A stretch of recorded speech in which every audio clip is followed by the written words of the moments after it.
Hey photographers, welcome to the Bokeh Podcast. I'm your host, Nathan Holritz, and I'm here to help you build a sustainable photography business. That means improving your photo skills, building on your business knowledge, and honing your marketing abilities. But it also means helping you work more efficiently so you don't get burnt out in the long run.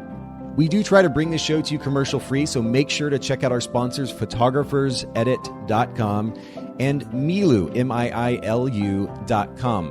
Photographer's Edit is custom photo editing for the professional photographer, and Miilu is the simplest way to create and manage timelines and shot lists for the events you're photographing. Again, photographersedit.com and Miilu.com. All right, let's get into today's episode. All right, ladies and gentlemen, boys and girls, welcome back to another Bokeh Podcast episode, and actually a special edition of the Bokeh Podcast. We've been doing a series called Brand Position Consultations on and off now for a little while, and Tiffany Hix is with me today to do another one. Tiffany, thank you for making time for all of us, letting us share this conversation kind of with the world at large. Thank you so much for having me. I'm very excited about this. Well, and you were gracious and kind enough to reach out to me, and I was like, hey, can we share this conversation with everybody? And you agreed. So here we are. And Tiffany, certainly for yourself, but also for our listeners that may not be familiar with a brand position, what that means, the significance of it. Just very briefly, I want to kind of get into that as a way to introduce our conversation. There are many elements, puzzle pieces, if you will, for those of you listening in, to marketing your business, building your business, and of course, marketing it for that purpose. And one of those is brand position. We don't talk a lot about brand position in the photography industry, and I've seen it as an opportunity to do just that. And so, first of all, brand position simply means the value proposition your business represents in your market. And I would add unique value proposition. A good brand position is going to be unique. It's going to stand out from those in that marketplace. When we talk about value proposition, we're just talking about something that your business offers as a so-called value proposition, a service that hopefully is unique to that particular marketplace. It is going to benefit a potential client or a group of potential clients in some way. It's going to solve a pain point or pain points that they have. The benefits of a clear and distinct brand position, again, for everybody listening in, first of all, it enables potential clients to immediately know your unique value proposition. So if you have a clear and distinct brand position, it's there on the website, they open up your website or they go to your social media, they immediately know whether or not you're going to be a good fit for them or not, because that brand position is front and center, it's clear, it's loud, it says you're a fit or you're not a fit. Second benefit is that it filters irrelevant potential clients. So really along the same lines, if it doesn't fit, they go away. Third, Simplifies focuses marketing efforts. One of the popular things, I don't know if you've seen this, Tiffany, over the last few years has been, photographers will come up with 3 words that represent their brand. So they might say something like, so-and-so photography, romantic, joyful, adventurous. And the reality is, at least in that context anyway, these words don't necessarily go together. So now their marketing efforts are kind of broken up and a little bit complicated because they have to figure out how to communicate these 3 principles as they relate to the brand or to the business. When we have a clear and distinct brand position, it actually simplifies and focuses the marketing efforts because everything centers around this one clear and distinct message.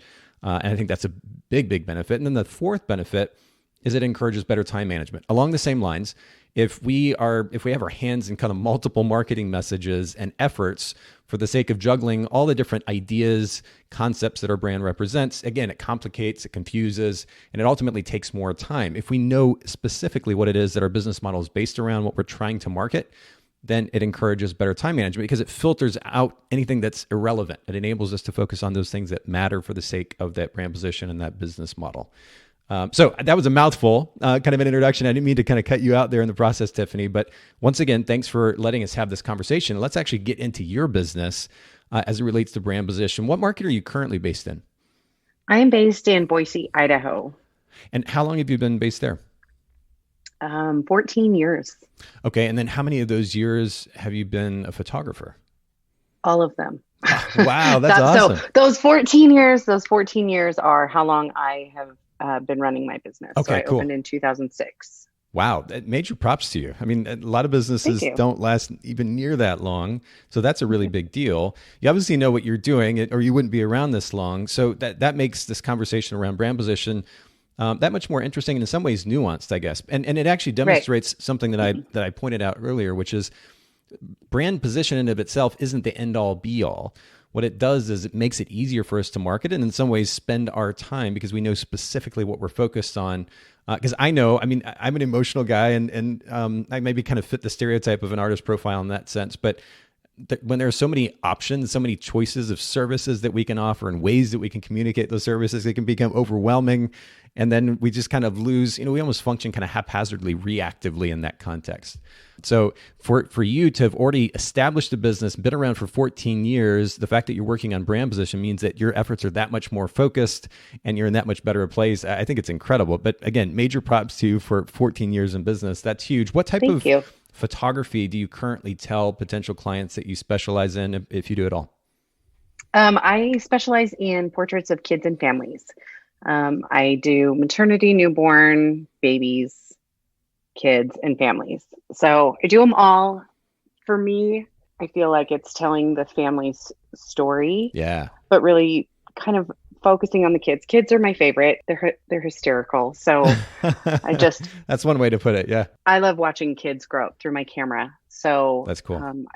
I like to create a long-term relationship with my clients. And that's really why I want to dig into the brand positioning, is so that I'm making that message clear. What got you into this genre specifically in the first place? What's at the root of that desire, that interest, and that enjoyment of this particular genre? Well, when I had my son, I was taking him to like Target, their little portrait studio, to get his portraits taken. Okay. And then my now ex-husband told me at the time, you can't keep taking him to get pictures. You have a camera, do it yourself. And I said, well, I can't do that. But turns out I can. Yeah, absolutely. So for me, it started out as wanting to be able to record everything about my child, because it was this new magical being that I loved more than anything else in the entire world. And I wanted to capture it all. And I want to be able to give that same magical moment and memory back to my clients in their children. Understanding the significance of something from personal experience, though, it's pretty cool to see how that translates to a level of, I know it's a stereotypical word in our industry now, but passion, and excitement and energy. I love the word energy that we actually throw into the service that we're offering. If it comes from a really personal place, it makes all the difference in the world, not only in the experience that we create for our clients because we bring that energy, but I think it maybe also a certain level of sustainability over the long run. If that energy, if the motivation is more deeply rooted for what we do, it enables us to be able to sustain that effort over a longer period of time, minimize the possibility of burnout, if you will. Mm-hmm. So that's pretty cool. It's nice to hear a personal story behind all of this. What type of photographic services are you currently selling the most? You mentioned 3 or 4 kind of elements of this genre that you're photographing. What percentage, or what kind of rules supreme as far as the percentage? Or they break down pretty equally? I feel like they kind of break down pretty equally. Everything that I do, basically every session that I do is a family session, unless it's one of our simplicity sessions that we just do in the studio for one subject, for something like updating a milestone. Or I just recently had a client who brought her daughter in who had lost her 2 front teeth. So we wanted to capture that special moment in her history. But for the most part, I would say it's mostly families. Okay. And then from there, a focus on the children and the interaction of the family together.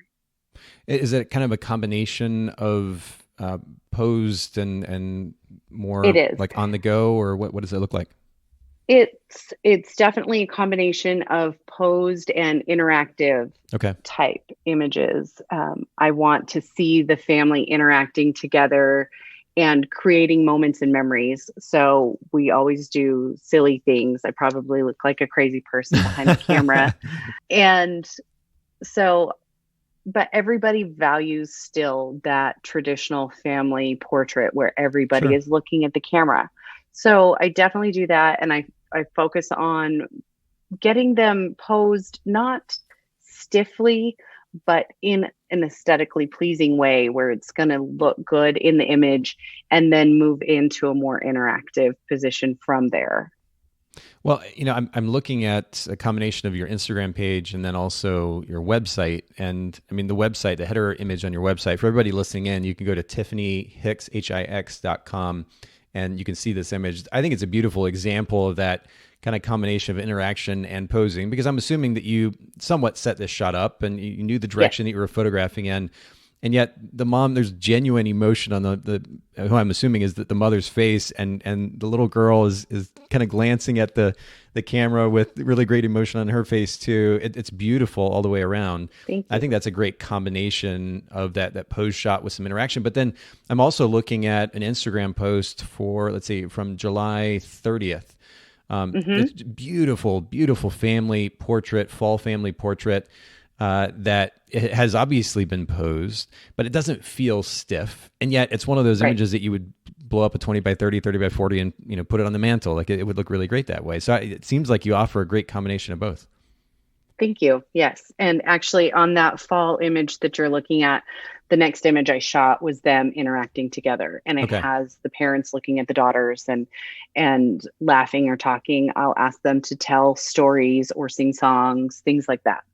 Well, for everybody listening in, I know I already mentioned the website, but for the Instagram account, of course, we'll link to all these in the show notes at bokehpodcast.com, but it's Tiffany Hix, Hix, on Instagram as well. What would you say currently makes your photography brand unique to the local market, whether it's the style of photography, the type of service that you're offering, or anything else?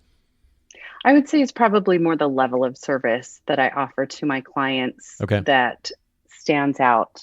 Everything is done custom. We're very in depth about planning the details and planning the wardrobe and planning where their portraits are going to go in their home.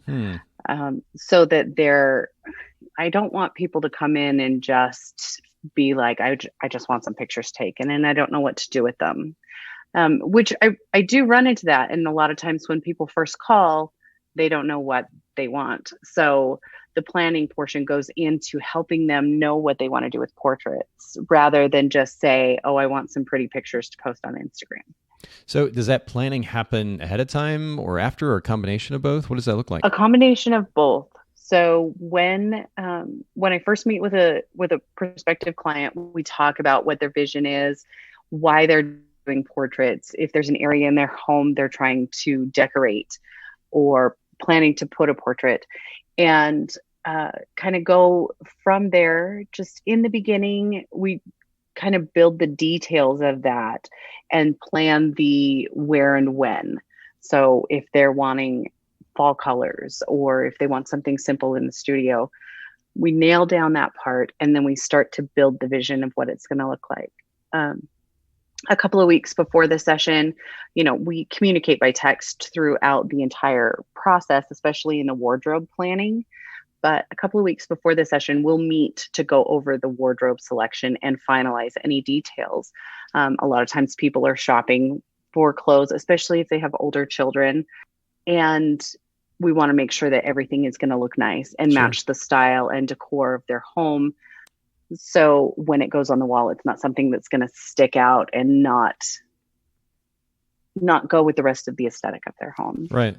Well, and I like, again, going back to that fall image, I'm looking at that and the colors of their clothing are beautifully coordinated. And yet it's not kind of that old school 80s or 90s family portraits where everybody was wearing the exact same thing, exact same colors. Matchy. Yeah. Yep. No matchy here. No, it's lovely actually. And then what does the post interaction look like? So you do the planning ahead of time, you do the session, and then are you going to their house to demonstrate to them where these prints can go, what it would look like? So they come to the studio after the session, but sometimes the wardrobe consultation takes me to their home and we dive into closets if needed. Okay. So it just depends on what level of service they need as far as wardrobe goes.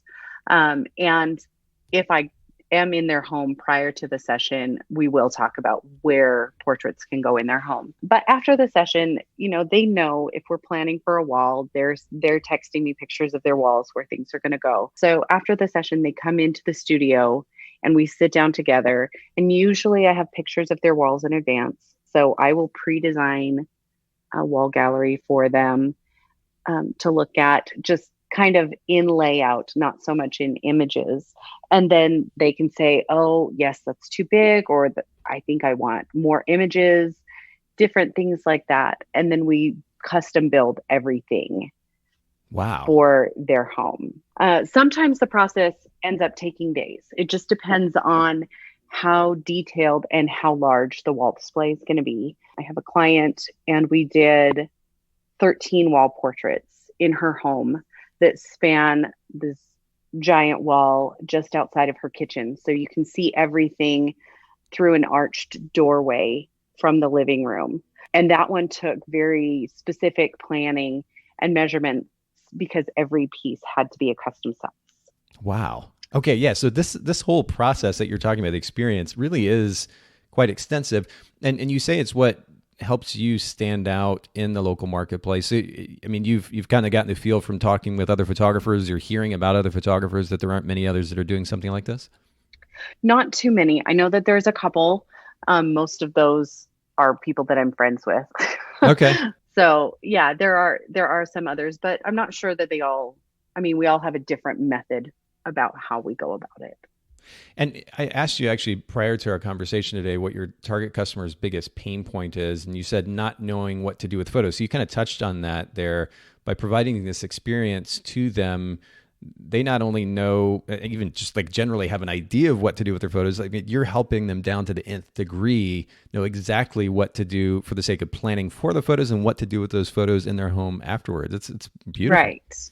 And we'll go in and install them as well, whether I install them myself or I have a handyman who is super OCD about making sure that everything is perfectly aligned and straight, wow, especially in wall galleries, who will go in. So like that large gallery wall I mentioned before, he did the install on that one to make sure that it was perfect because everything was a custom size.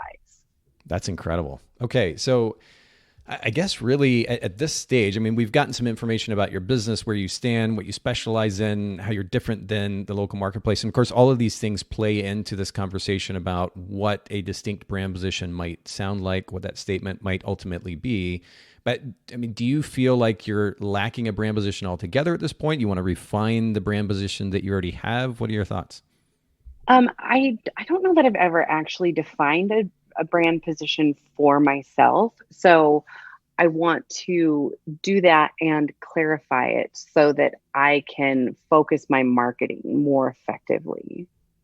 Okay. Now, I mean, I had the chance to look at your Instagram profile and then obviously your website. I've mentioned both of those already. And for those of you listening in, again, we'll put those in the show notes, bokehpodcast.com. It's Tiffany Hix and tiffanyhix.com.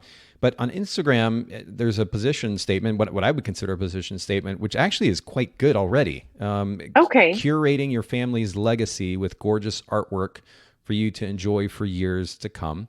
And then there is really two position statements, or two statements, or like a primary statement and a sub-statement, if you will. On your website, you've got your family story told one frame at a time, which is very well worded. It's simple, to the point. And then subtext, if you will, fun, fine art photography for Boise families. And that just kind of expounds on this using words that are probably, in some cases, maybe helpful with SEO. But you already do have some statements there that we could potentially work with or potentially refine. And I have to go ahead and throw this out while I'm thinking about it too. You actually have, when I did a Google search for family photography, Boise, Idaho, we're going to get into this Google search and the results of it here in just a little bit, but you're actually on the first page, right, which is pretty brilliant. And the first thing that pops up in the subtext there, I mean, it says Boise, the listing says Boise child and family photographer, Boise, Idaho, newborn, and then ... But then the subtext says fun, fine art photography for Boise families, your family story told one frame at a time, and so on. So first of all, props to you for getting on the first page of Google. That's pretty brilliant. Thank you. I've been there for, I think maybe it's for how long I've been in business, but I've been on page 1 of Google. Wow. For my keyword search for probably at least 12 years. And is that, I mean, does that come from an understanding, a background in Google Analytics and keywords and ultimately SEO, or what, like, how did you get there? I have no idea. I have no idea how to do anything with my Google Analytics. I'm not exactly sure. Like I tried in the beginning when I was first setting up my websites and things like that. I worked really hard to try to have good SEO, but my website has changed so many times since that time that I'm not really sure how I'm still on page one, but it's awesome and I won't complain. Well, I mean, it's really nice that you're already there. And then if you've got a really clear and distinct brand position and that stands out on that first page when they find you right away, because you weren't too far down that first page, I think you're going to just be in even better position than you already are. I mean, again, it sounds like you just got a wonderful business model and it's successful one at that already.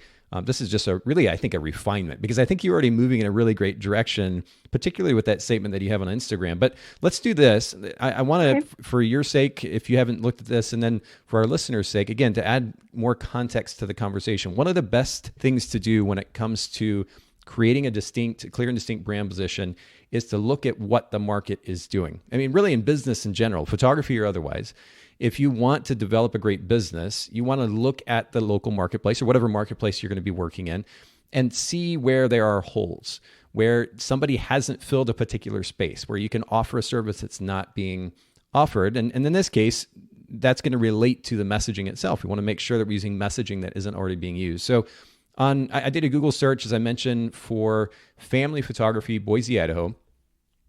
And there were about 25 listings, 24 listings or so that popped up that weren't ads. And so everybody listening in, just know I'm not clicking on your ad. You're not having to pay for me doing these brand position consultations. But about 25 listings or so. And I want to read the few position statements, in some cases not necessarily strong ones, but position statements that did pop up somewhere there on the homepage of the website for everybody listening and for their context, and then also for you, Tiffany, because what we can do then is compare these statements against what you already have and potentially look at refining them from there, just so there's very much distinction. So these are the ones that came up very quickly. Premier photographer in Boise, Idaho, specializing in family and children photography. That was a little bit further down the page, and we're going to get into this in a little bit more later on, but it really is important for everybody listening in, certainly for yourself, Tiffany, that the brand position statement is at the top of the homepage of the website. So the minute that they land on that website, they don't have to scroll, no matter the format, mobile, desktop, laptop, tablet.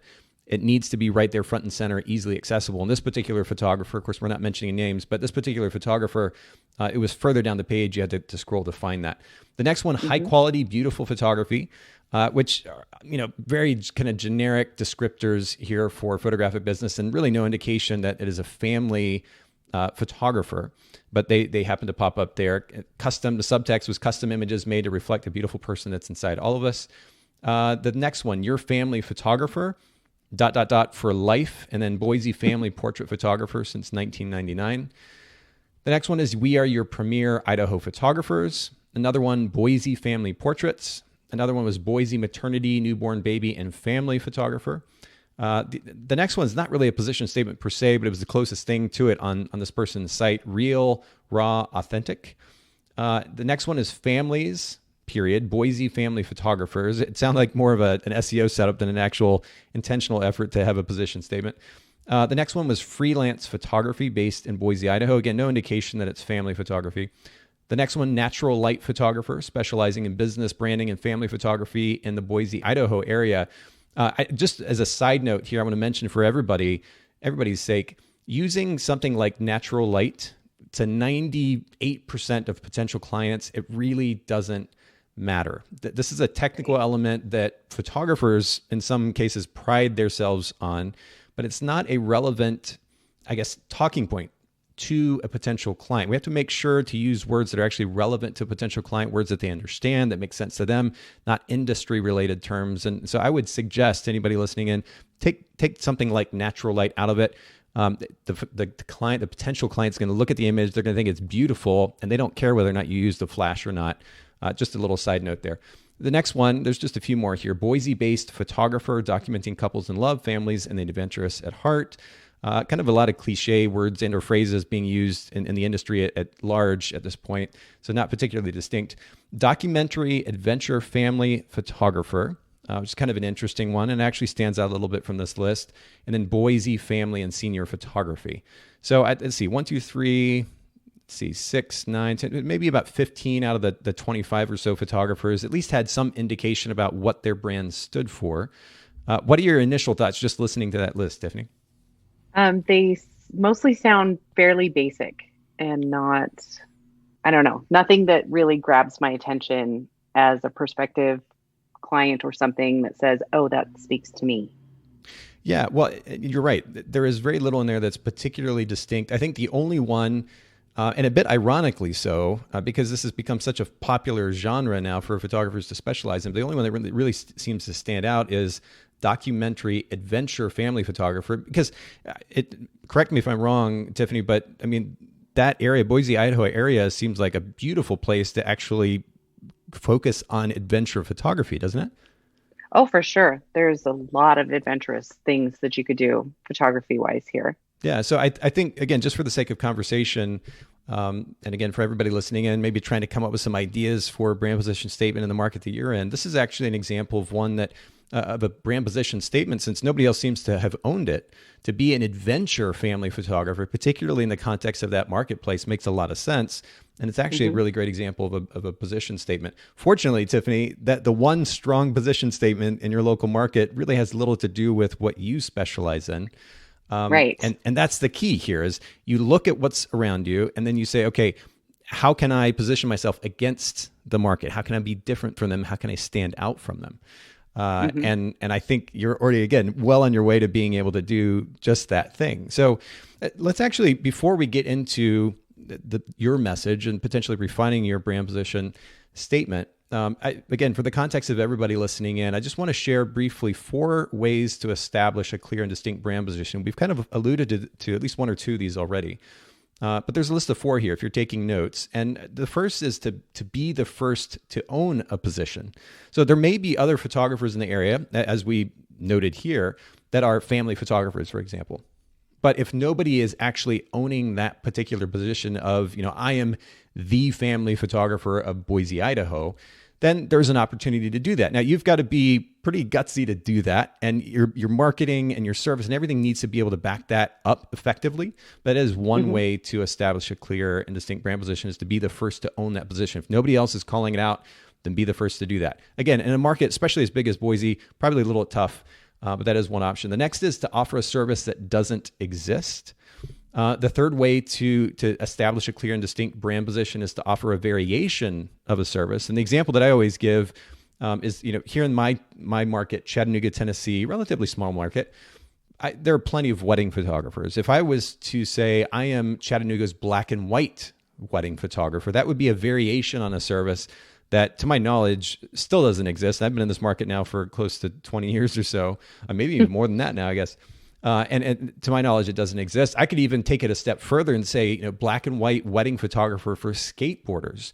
And now we have a variation, if you will, that certainly doesn't exist, to my knowledge, in this marketplace. But that's where you can create a distinct brand position, is to offer variation on the service. And then the last way to establish a clear and distinct brand position is to name a target market. And I actually did that just in that example there. I could say black and white wedding photographer, but the other thing that I could do is call out a particular target market. So I could say I'm a wedding photographer for skateboarders, or I'm a wedding photographer for florists. And the list could potentially go on and on and on. The caveat to this conversation is that target market needs to be big enough to support your financial goals as a business owner. So there's a potential that you're either going to have to find a different target market, or you might have to expand the market. If in Chattanooga there aren't enough skateboarders getting married, I may have to go to Tennessee or the Southeast, or even make it a nationwide thing if I'm just so passionate about this particular market. But that is the 4th way to establish a clear and distinct brand position. Any questions or comments on those ideas? No, none. Cool. Well, so let's actually talk about the messaging that you already have in place, because I actually jotted some ideas down ahead of time in preparation for our conversation today.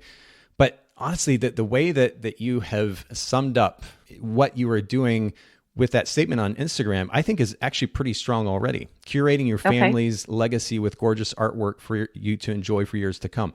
Now, my suggestion would be to simplify. And Okay. the thing about, and for everybody listening in, what we have to keep in mind with a brand position statement, and really pretty much everything that we do as business owners now, is when we're marketing ourselves, we have to keep in mind that people that may see our work and potentially interested in hiring us have short attention spans. So the less words, the better. If we can say it in 3, 4, 5 words, that would be the ideal scenario. But they need to be able to, as soon as that website page pulls up or as soon as they land on your social media profile, they're able to see big, bold letters, that position statement at a glance, at a second, maybe 2 seconds. They know immediately what it is that your brand represents. Do you have ideas as to how you might be able to simplify that? Take out some of the words, maybe make it less descriptive, like curating your family's legacy with artwork for your home. I actually like the direction you're going with it. Now, first of all, I wouldn't necessarily say to make it less descriptive because, and we can go both ways here, but I mean, you've actually done a really good job of being descriptive there and not using the same words that 90% of other photographers are using on their website. So curation is interesting. And in fact, there's a little resource. I'm going to actually pull this up while we're talking here. So you might hear me typing, Tiffany. Okay. Let's see. This is called, let me pull it up so I remember. It's called Power Thesaurus. So everybody listening in, if you've got a word or a few words, keywords that you think best describe what it is that you want your brand to represent, but maybe you want to see if there are any better words, better versions of the words, variations on the words. If you go to powerthesaurus.org, just like it sounds, you can do that. And I'm going to type in curate. And let's just see if there are any other options that come up. Parson, that's the first word. That's really interesting. Oh, okay. So somehow they're tying this to religious activity, which is really odd. I'm really surprised by that. Let me do this. Curating. Maybe that'll pull up a better. There we go. Okay. So acting as a curator, counseling, administering, arranging, categorizing, coordinating, managing. Yeah, this has to do more with organization. And but when I hear the word curating, I'm thinking about museum, like museum quality, which I don't think is altogether a bad thing. I think most people are familiar with the concept of curation. It's going to sound a bit fancy. The key here would be to make sure that the design on your website, the experience itself, backs up that notion of this being a fancy service, like a high-end service that actually supports that word. And I think, at least based on what you're describing about your experience, you're very much doing that already. So we've got curating your family's legacy with gorgeous artwork for your home. I liked, it's funny because I was actually thinking about that earlier, but I think I like that direction that you're going with that there. And I'm just going to copy this here and make some notes just as we're talking. And for everybody listening in, I mean, the goal here, certainly the ideal scenario would be for Tiffany to walk away with a distinct brand position statement that she can definitely use. At the very least, we want to move in the direction of something really good. She had already done the hard work. She's got a really great thing going here, but curating your family's legacy with gorgeous artwork for your home. I really like that one. And I'm just going to read off some other phrases here, Tiffany, that I jotted down ahead of time and see if any of these resonate in any way or elements of them, because of course we can pick and choose and mix and match. Although honestly, I'm kind of biased toward your statement already. This was kind of a funny one that I don't know, for whatever reason, amused me. Fun and relaxed sessions that even dads don't hate. Yes. Which is amusing. But honestly, after actually having the chance to talk with you today, I think is a little too frivolous for the brand that you've developed. Nonetheless, I wanted to at least throw it out there. I think it's kind of funny. Fun and relaxed sessions that you won't hate, something to that effect. And then moving on, capturing the growth of your family 1 year at a time, because you were talking about the significance of that. I mean, both in conversation and I think in the notes that you had sent me ahead of time as well. One of the things to note about this particular statement that I personally liked, and some of the other statements that I'm about to read, is when we say 1 year at a time, it naturally sets you up to sell packages, annual packages, or to encourage them coming back for more sessions, which I think is really important. Is that a big part of what you do in the sessions that you offer? Yes, I actually have a baby plan and a child plan. So the baby plan goes from 4 months to 1 year. So the newborn is not included in the baby plan. Okay. But then from there, they have the option to graduate into the child plan, which goes from 18 months to 5 years old. And I've had a bunch of kids graduate from that. And now I'm feeling like, I need something else. Yeah. Because I love watching these kids change and grow. I have a client who has a room in her house just off the entry of her front door with a grand piano. And there's portraits of her kids and her family throughout the last, well, let's see, we started in 2007. So the last 13 years, every picture on that wall is something that I created for them. Really? Yeah. Whoa, that's huge. That's incredible.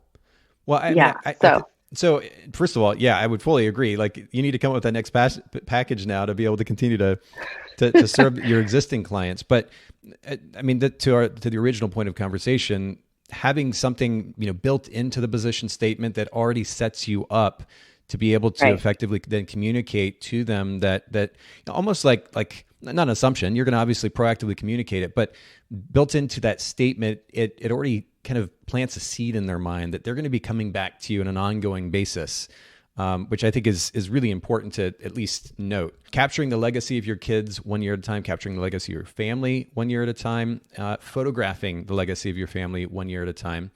I'm going to actually look up curate here just as a definition. I'm a little bit of a dork this way. I do this actually totally outside the Bokeh podcast. I like to look up meanings of words because I think how we communicate really matters. But that's really interesting. See, I had no idea. So the first definition that comes up with curate is a member of the clergy employed to assist a rector or vicar. I had no idea. I had no idea either. That's, of course, a noun. So the verb is to take charge of or organize. So take charge of, and then parentheses, a museum, or organize an art exhibit. That's pretty cool, actually, an art exhibit in their home. To pull together, sift through, and select for presentation as music or website content. I think it's a great word. And I don't see that word being used on photographers' website, not just in your market, but more nationwide as well. So I think it's a really great example. Curating your family's legacy with gorgeous artwork for your home. Honestly, I mean, we could try to figure out how to add in 1 year at a time, but I don't think that's as important right now as this concept, because it very much represents the experience that you provide. Now, what would be really interesting is to have this position statement on, again, the homepage of your website above the fold, meaning that you don't have to scroll down, whether it's on mobile or the desktop. I did notice on, let's see, I'm pulling up your mobile site here really quick. My mobile site's a little bit weird. Oh, yeah, and no criticism, certainly. The mobile site actually demonstrates, or it actually represents your brand position. I mean, the brand position statement that you have there currently is more visible on the mobile site when I just glance at that homepage, again, without scrolling, so above the fold. Oh, okay. It's more visible than I'm looking at a 13-inch laptop on Google Chrome here, and without scrolling, I can see your family story told one frame at a time, but it's at the very, very, very bottom, right above the fold. Okay.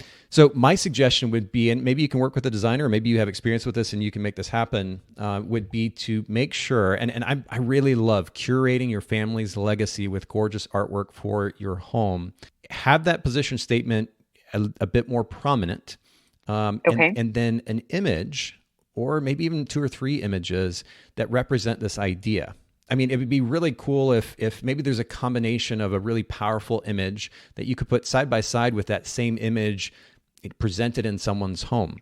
Or, I don't know, you could be really meta and actually, I don't know if you ever do portrait sessions of families in their home and then your artwork is in the background. Maybe that looks a little bit too formal for your style. But if you could somehow with imagery represent or demonstrate what you're talking about here, that this artwork ultimately lands as a centerpiece or centerpieces artwork that you have curated for their home, that would be really interesting. That'd be one way to approach it. The other thing to do, at the very least, would be, again, to make that position statement a bit more front and center, a little bit bigger text, maybe bold-faced, and then just simply pairing that with an image like you've got on your site, which is beautiful. I think family photo, because you're so focused on families, not just that you focus or that you photograph families, but because a family photo would kind of encompass everybody there, especially if you had a family that had a baby as well.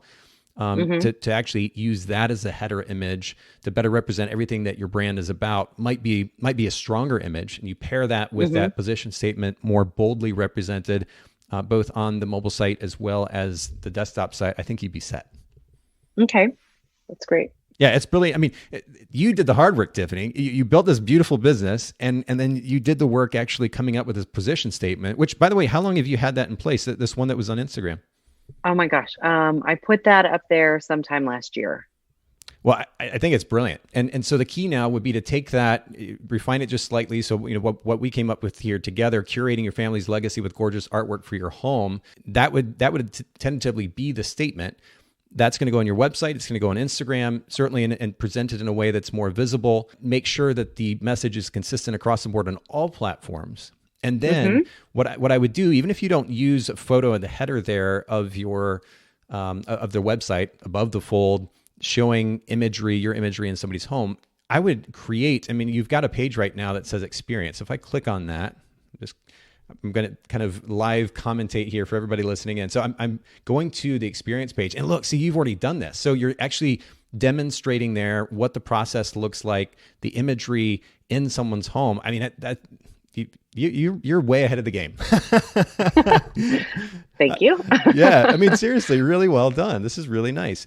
My only suggestion would be to even build on that a little bit more. Like, you've got this beautiful image at the top, photograph, again, I'm assuming mom and baby, but then you have the process underneath that kind of walks them through the process step by step, 1, 2, 3, 4, with artwork installation in somebody's home.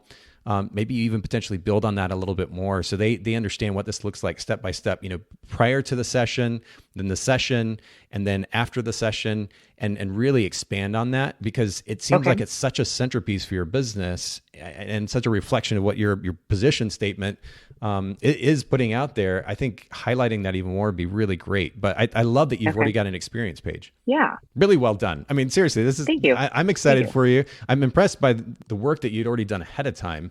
And honestly, you're a standout, because a lot of photographers don't think about this. And even if they do, it's usually kind of grabbing some popular words or something that they felt really good about, but not actually looking at the market itself. Whether you did that intentionally or not, this position statement that you had already come up with largely, I think is going to really set you apart from the market at large. And now, if you aren't already, my suggestion would be just go 100 miles an hour marketing this experience, so that everybody in town then begins to know Tiffany is the person that I go to when I want that all-encompassing. I mean, I love that you don't have high-end, at least that I've seen here on your site. No, I don't. As an idea, but it already states that without stating it, which I think is pretty brilliant. That they know that they're gonna come to Tiffany Hix for this amazing experience, start to finish, where she literally handholds us through understanding what it means to pick out a really great wardrobe, how to plan ahead for those images, and then she's going to walk us through that process after we get the images back and help us pick out the best ones for the best locations in our home. It's awesome. It's really, really great. Thanks. Yeah, absolutely. Well, I mean, this really finishes up our conversation. And again, I think it's kind of funny, because really you've done most of the heavy lifting here. But I hope that at the very least, having a little bit of context that we've brought to this conversation was helpful for you. And certainly for our listeners. Tiffany's an amazing example, first of all, of somebody who already had something really great in place. We just needed to refine it and now make it kind of front and center. But Tiffany's also a great example for those of you listening in of somebody who has developed a business model that's actually distinct to her market. So my suggestion to you listening in would be to go to tiffanyhix.com, her website, and then Tiffany Hix on Instagram. You can check out her brand, follow her, ask her questions if you've got them, and then just kind of cheer her along too, because she's got a great thing going. Thank you. Absolutely.